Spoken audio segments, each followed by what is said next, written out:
On an episode of his War Room podcast this week, Trump ally Steve Bannon warned the president that if you keep doing what you're doing, you're going to cause an electoral doomsday for Republicans in next year's midterm elections.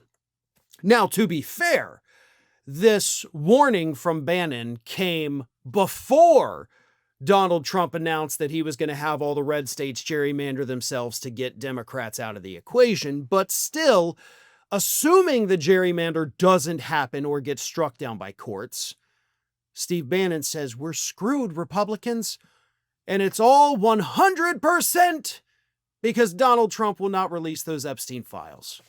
Here is what Bannon said this week. You're going to lose 10% of the MAGA movement. If we lose 10% of the MAGA movement, right now we're going to lose 40 seats in 26. We're going to lose the president. They don't even have to steal it, which they're going to try to do in 28, because they're going to sit there and they've disheartened the hardest core populist nation that's always been who governs us. What? Did you have a stroke at the end of that sentence? They've disheartened the hardest core populist nation that's always been who governs us. Does somebody need to go do a wellness check on Steve Bannon? Because those are certainly words. It's not a sentence by any stretch of the imagination. It's just a bunch of words that mean almost nothing strung together in a way that makes less sense than the words themselves. So maybe somebody go make sure that Steve Bannon, we need some proof of life here, because I don't think he's well.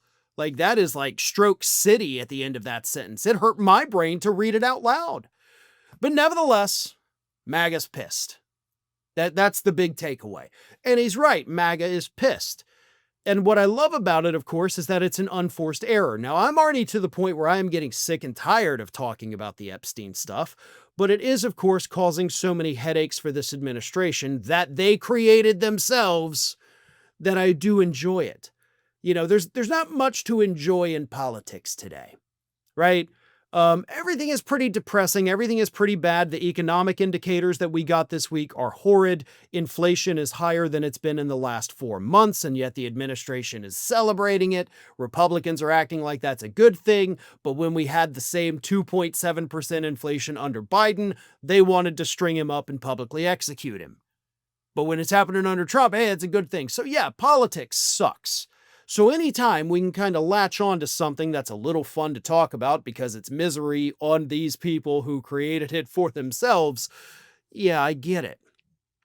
The question is Bannon correct? Are they going to lose 10% of MAGA over this?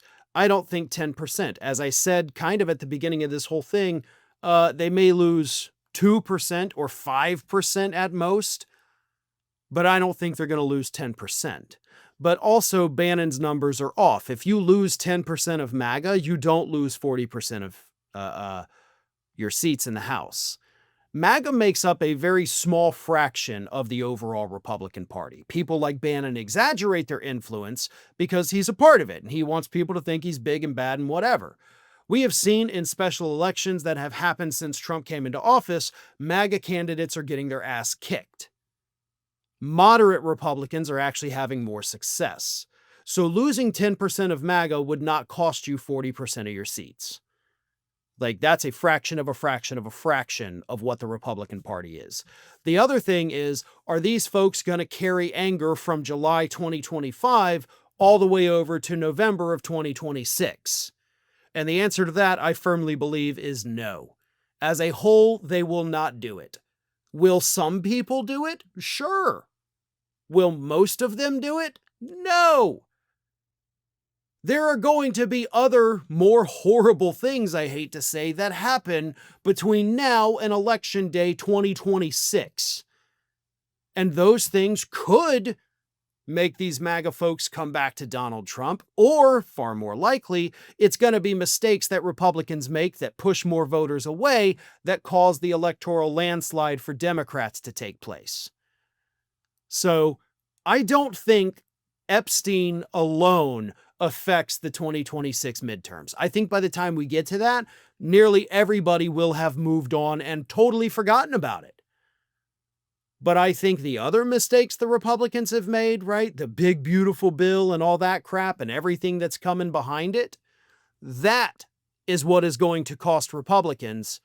But that's all policy related because people hate Republican policies. So obviously, Steve Bannon can't talk about that because he also supports those policies that will, of course, cost Republicans dearly next year, assuming we even have elections and also assuming that the country has not been gerrymandered to hell and back to make sure Democrats cannot win. Thank you, everyone, for your continued support of us here at Fair and Balanced, and I want to introduce something completely new.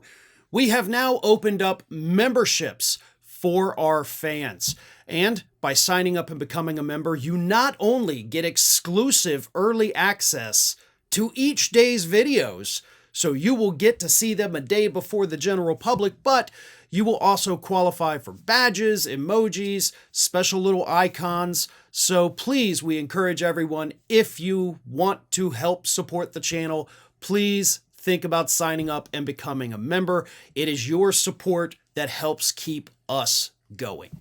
So thank you all very much. Check out the perks of membership, and I hope to see you all as members very soon.